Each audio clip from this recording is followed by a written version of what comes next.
പ്രിയമുള്ളവരെ, പുതിയ ഒരു വീഡിയോയിലേക്ക് കൂടി നിങ്ങൾക്ക് എല്ലാവർക്കും സ്വാഗതം. നിങ്ങൾ ആദ്യമായാണ് എൻ്റെ ഈ ചാനൽ കാണുന്നതെങ്കിൽ സബ്സ്ക്രൈബ് ചെയ്യുക, അതേപോലെ തന്നെ സപ്പോർട്ട് ചെയ്യുക. തുടർന്നും മറ്റു വീഡിയോകൾക്കായി കാണുക. ഞാനിപ്പോൾ നിൽക്കുന്നത് ഊട്ടിയിലെ കർണാടക സിരി ഹോർട്ടിക്കൾച്ചർ എന്നുള്ള ഗാർഡനിലാണ്.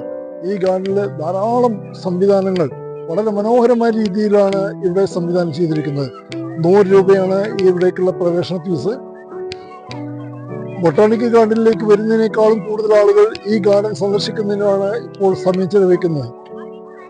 വളരെ നല്ല രീതിയിലാണ് ഇതിൻ്റെ സംവിധാനങ്ങൾ ഏർപ്പെടുത്തിയിട്ടുള്ളത് എന്ന് ഈ ദൃശ്യങ്ങൾ കാണുന്ന നിങ്ങൾക്ക് ഓരോരുത്തർക്കും മനസ്സിലാക്കാൻ സാധിക്കുന്നതാണ്. പ്രവേശന കവാടം കടന്നു കഴിഞ്ഞാൽ ഉടൻ തന്നെ നമ്മളെ അതിമനോഹരമായ ഒരു ഭാഗത്തേക്കാണ് നമ്മളെ കൂട്ടിക്കൊണ്ടുപോകുന്നത്. വളരെ നല്ല രീതിയിൽ സംവിധാനിക്കപ്പെട്ടുള്ള ഈ പൂന്തോട്ടത്തിൽ ധാരാളം പൂക്കളും ചെടികളും അലങ്കരിക്കപ്പെട്ടിരിക്കുന്നുണ്ട്. കർണാടക, തമിഴ്നാട് എന്നീ സംസ്ഥാനങ്ങളുടെ സംയുക്ത സംരംഭമായിട്ടാണ് ഈ പാർക്ക് സ്ഥാപിച്ചിട്ടുള്ളത്. ഊട്ടിയിലെ ഫേൺ ഹിൽ കുന്നുകളിൽ സ്ഥിതി ചെയ്യുന്ന ഈ പൂന്തോട്ടത്തിൽ ധാരാളം പുൽത്തകിടികളും റോസ് ഗാർഡൻ, സങ്കൻ ഗാർഡൻ, ജലധാരകൾ, തേയിലത്തോട്ടം എന്നിവയാണ് ഈ പാർക്കിന്റെ പ്രത്യേകതകൾ. പ്രധാനപ്പെട്ട ആകർഷണ കേന്ദ്രങ്ങളാണ് ഇവ. ഒരു കാലത്ത് മൈസൂർ രാജവംശത്തിന്റെ അധീനതയിലായിരുന്ന ഈ സ്ഥലം പിന്നീട് കർണാടക സർക്കാരിന് രാജാവ് ദാനമായി നൽകിയതാണെന്ന് പറയപ്പെടുന്നു. തായ്വാരങ്ങളും പുൽത്തകിടികളും ജലസമ്പന്നികളും ഇവിടെയുണ്ട്. ഔഷധ സസ്യങ്ങളുടെ ഒരു സമൃദ്ധമായ ശേഖരം തന്നെ ഈ നീലഗിരി കുന്നുകളിലെ മനോഹാരിത ആവോളം ആസ്വദിക്കാൻ സഞ്ചാരികൾക്ക് അവസരം പ്രദാനം ചെയ്യുന്നുണ്ട്. കുടുംബത്തോടൊപ്പം ഒരു ദിവസം ഉല്ലസിക്കാൻ ഏറ്റവും അനുയോജ്യമായ ഒരു സ്ഥലം തന്നെയാണ് കർണാടക സിരി ഹോർട്ടിക്കൾച്ചർ ഗാർഡൻ. കുട്ടികൾക്കും മുതിർന്നവർക്കും ഒരുപോലെ ആസ്വദിക്കാൻ ഈ ഗാർഡൻ സൗകര്യം ചെയ്തു തരുന്നുണ്ട്. വിവിധ ഇനത്തിലുള്ള ആന്തൂറിയം ചെടികളും അതേപോലെ തന്നെ മറ്റ് ധാരാളം ഔഷധ സസ്യങ്ങളും ഈ പാർക്കിന്റെ പ്രത്യേകതയാണ്. മറ്റൊരു പ്രത്യേകതയാണ് ഈ ഗാർഡന്റെ തായ്വരയുടെ ഒത്ത മധ്യത്തിലുള്ള ഒരു കളിസ്ഥലം. ഈ കളിസ്ഥലത്തേക്ക് എത്തുന്നതിന് മുമ്പായിട്ട് അവിടെ ധാരാളം പൂക്കളാൽ സമൃദ്ധമായ ഇടങ്ങൾ ഉണ്ടാക്കിയിട്ടുണ്ട്. അടുത്ത മാർച്ച് ഏപ്രിൽ മാസത്തിൽ നടക്കുന്ന ഫ്ലവർ ഷോയ്ക്ക് വേണ്ടിയുള്ള തയ്യാറെടുപ്പാണ് ചെയ്തുകൊണ്ടിരിക്കുന്നത്. താഴ്ഭാഗത്തിൽ സ്ഥിതി ചെയ്യുന്ന ഈ കളിസ്ഥലത്തേക്ക് അവിടെയാണ് ഇതിന്റെ മുഖ്യ ആകർഷണം. ധാരാളം സഞ്ചാരികൾ അവിടെ ആ കളിസ്ഥലം കുട്ടികളും മുതിർന്നവരും ഒരേപോലെ തന്നെ കളിക്കാൻ ഉപയോഗിക്കുന്നുണ്ട്. ഇവിടേക്കാണ് ആളുകളെ ആകർഷിക്കുന്നത്. ഏറ്റവും കൂടുതൽ സമയം ചെലവഴിക്കുന്നത് ഇവിടെ തന്നെയാണ്. വളരെ വൃത്തിയായ രീതിയിൽ മരങ്ങൾ പ്രത്യേകമായ രീതിയിലാണ് ഇവിടെ രൂപകൽപ്പന ചെയ്തിട്ടുള്ളത്. ഓരോ മരത്തിനും ഓരോ പ്രത്യേകതയുണ്ട്. നല്ല ഭംഗിയിലാണ് ഈ ഓരോ മരങ്ങളും വെട്ടി നിർത്തി ഷേപ്പാക്കി ബോൺസായി രീതിയിൽ നിർമ്മിച്ചിട്ടുള്ളത്. ഈ കളിസ്ഥലത്തിലേക്ക് അവിടെ ക്രിക്കറ്റ്, അതേപോലുള്ള വോളിബോൾ തുടങ്ങിയ കളികളും അവിടെ നടത്താനുള്ള സൗകര്യങ്ങളുണ്ട്. ചെറിയ ഒരു 2 പാലങ്ങൾ, ആർച്ച് പാലങ്ങളാണ് ഇതിന്റെ മറ്റൊരു പ്രത്യേകതയുള്ളത്. കുട്ടികൾക്ക് പല രീതിയിലും കളിക്കുന്നതിന് വേണ്ടി ഇവിടെ സൗകര്യങ്ങൾ ചെയ്യുന്നു. മിക്കവാറും സഞ്ചാരികൾ റീലെടുക്കുന്നതിനുള്ളതാണ് ഇത് ഉപയോഗിക്കുന്നത്. മറ്റേതൊരു ഗാർഡനും ഇല്ലാത്ത രീതിയിലുള്ള ഒരു പ്രത്യേകതയാണ് ഇതിന്റെ ഒത്ത നടുവിലുള്ള കളിസ്ഥലം. ആ കളിസ്ഥലത്തിലേക്ക് 4 ആർച്ച് പാലങ്ങളാണ് ഉണ്ടാക്കിയിട്ടുള്ളത്. ആ പാലത്തിലൂടെ നടന്ന് അതിൻ്റെ ഉൾഭാഗത്തെത്തി അവിടെ കളിക്കാനുള്ള സൗകര്യങ്ങൾ ധാരാളമായിട്ടുണ്ട്. ടേബിൾ ടെന്നീസോ അല്ലെങ്കിൽ സ്കേറ്റിങ്ങോ എല്ലാം അവിടെ ചെയ്യാം. അതിനെ തുടർന്ന് നമ്മൾ മറ്റൊരു മേഖലയിലേക്കാണ് സഞ്ചാരികളെ കൊണ്ടുപോകുന്നത്.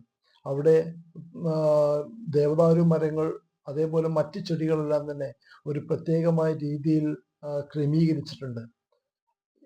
6 മുതൽ 8 അടി ഉയരത്തിലുള്ള മരങ്ങൾ പ്രത്യേകമായ രീതിയിൽ കട്ട് ചെയ്ത് രൂപകൽപ്പന ചെയ്ത രീതിയാണ് ഇവിടെയുള്ളത്.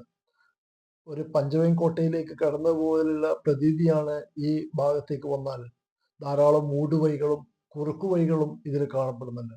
ഏതിലൂടെ പുറത്തു കിടക്കണമെന്ന് ഒരു വേള സഞ്ചാരി പ്രവാസി സംഗമത്തിന്റെ കീഴിലുള്ള പ്രവാസി ടൂർ സംഘടിപ്പിച്ച് ഊട്ടിയിലെത്തിയിരിക്കുകയാണ്. അങ്ങനെ സുഹൃത്തുക്കളുമായി ഊട്ടിയിലെ കർണാടക ഗാർഡൻസിലാണ് ഞങ്ങളിപ്പോൾ ഉള്ളത്. വാട്ടർഫാളിന്റെ അടുത്താണ് ഞങ്ങളിപ്പോൾ നിൽക്കുന്നത്.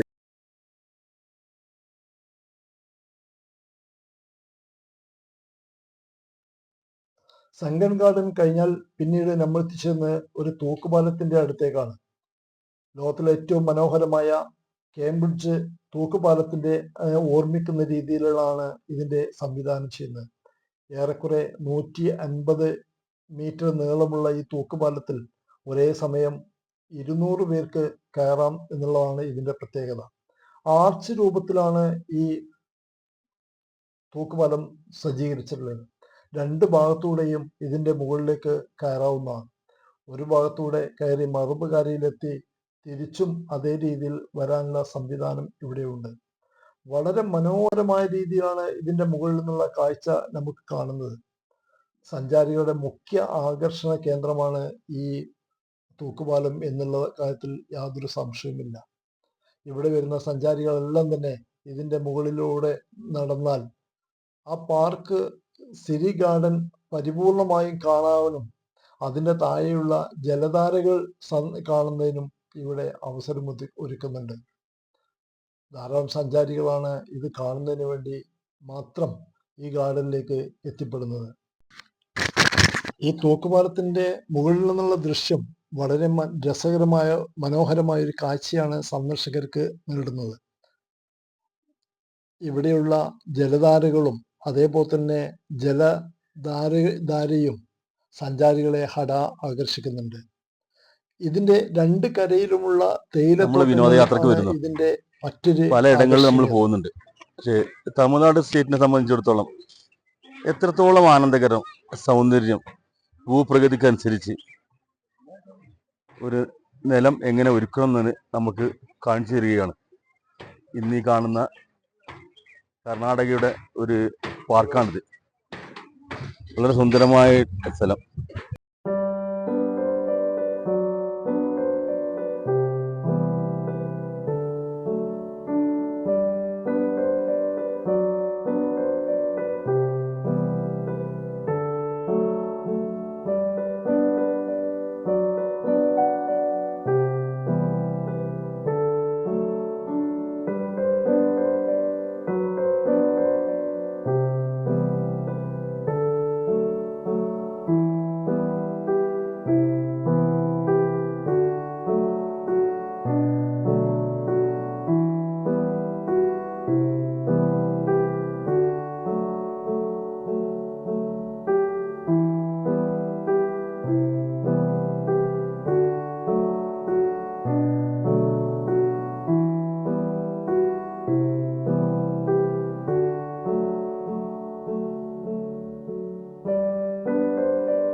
ഗാർഡൻസിന്റെ താഴ്വരയിലേക്ക് ഇറങ്ങി വന്നിരിക്കുകയാണ്. ഇപ്പൊ എല്ലാ സുഹൃത്തുക്കളും ഒന്നുകൂടി ഒത്തുകൂടി വളരെ മനോഹാരിത നിറഞ്ഞ വളരെ സന്തോഷം തരുന്ന ഒരു പാർക്കാണ്. ഇതിന്റെ ബാക്കിൽ ദൂരെ നോക്കിയാൽ നിങ്ങൾക്ക് ഒരു തൂക്കുപാലം കാണാം. ചൈനയിലെ തൂക്കുപാലത്തെ പോലും വെല്ലുന്ന ഒരു തൂക്കുപാലമാണ്. നിങ്ങൾ എന്തായാലും ഈ വീഡിയോ കാണുന്നവർ ഈ സ്ഥലം ഊട്ടിയിൽ വരുന്നുണ്ടെങ്കിൽ തീർച്ചയായും സന്ദർശിക്കണം. അല്ലെങ്കിൽ ഇത് കാണാൻ വേണ്ടി ഊട്ടിയിലേക്ക് വരണം. വഴിക്കടവിൽ നിന്ന് ചുരം കയറി ഗൂഡല്ലൂർ വഴി ഗൂഡല്ലൂർ കഴിഞ്ഞ് ഊട്ടി റൂട്ടിൽ കയറി ഒന്ന് ഇവിടെ ഊട്ടി ടൗണിൽ വന്ന് അന്വേഷിച്ചാൽ കർണാടക ഗാർഡൻസ് വളരെ ഫേമസ് ആണ്. നിങ്ങൾക്ക് എല്ലാവിധ അസിസ്റ്റൻസും ഇവിടുന്ന് കിട്ടും.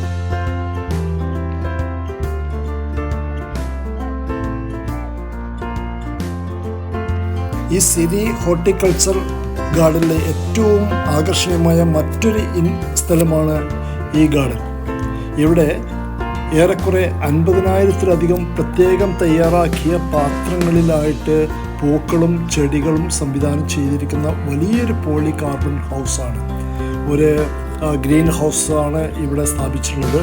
ഇതിനുള്ളിൽ ധാരാളം 50,000-ത്തിലധികം വിവിധ തരത്തിലുള്ള വളരെ മനോഹരമായ പൂക്കളെ കൊണ്ട് അലങ്കരിക്കപ്പെട്ടിരിക്കുന്നുണ്ട്.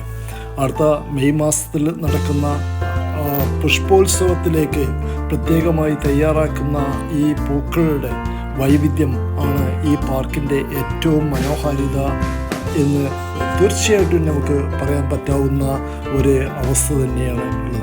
സഞ്ചാരികളെ മനം മയക്കുന്ന അത്യാകർഷണമായ ഒരു സ്ഥലമാണ് ഈ ഹോർട്ടിക്കൾച്ചറിലെ ഈ പുഷ്പ ഉദ്യാനം. ഇത് ഒരു പക്ഷേ ബൊട്ടാണിക്കൽ ഗാർഡനേക്കാളും ആകർഷണീയമാണ് എന്ന് ഒരു അനുഭവത്തിൽ തോന്നാൻ സാധ്യതയുണ്ട്. ബൊട്ടാണിക്കൽ ഗാർഡനിലെ ഗ്രീൻ ഹൗസിൽ ഇതിൻ്റെ പകുതി പോലും ഒരു പക്ഷേ പൂക്കൾ ഉണ്ട് എന്ന് സംശയമാണ്. അതിനേക്കാളും വൈവിധ്യമാർന്ന വ്യത്യസ്ത ഇനങ്ങളിലുള്ള സഞ്ചാരികളെ ഏറ്റവും മനം മയക്കുന്ന ഒരു കേന്ദ്രമായിട്ടാണ് ഈ ഫ്ലവർ ഗാർഡൻ ഇവിടെ അരങ്ങേറിയിട്ടുള്ളത് എന്ന കാര്യത്തിൽ യാതൊരു സംശയവുമില്ല. സഞ്ചാരികൾക്ക് ആ ഫോട്ടോഷൂട്ട് എടുക്കുന്നതിനുള്ള പ്രത്യേകമായ സൗകര്യങ്ങൾ ഈ ഫ്ലവർ ഗാർഡൻ്റെ ഉള്ളിൽ അറേഞ്ച് ചെയ്തിട്ടുണ്ട്. അത്രയും ഓരോ സഞ്ചാരിയുടെയും മനസ്സിൽ എന്നും കാത്തു സൂക്ഷിക്കാവുന്ന ഒരു സൗകര്യം തന്നെയാണ് ഇതൊരുക്കിയിട്ടുള്ളത്. ഇവിടെ നിന്ന് നേരെ വീണ്ടും നമുക്ക് എൻട്രൻസിലേക്കാണ് പോകുന്നത്. എൻട്രൻസിൽ എക്സിറ്റിൽ അതിന് മുന്നോടിയായിട്ട് ഇതിൻ്റെ ഓപ്പൺ സ്പേസിലേക്ക് എത്തിപ്പെടുന്നു. Thank U.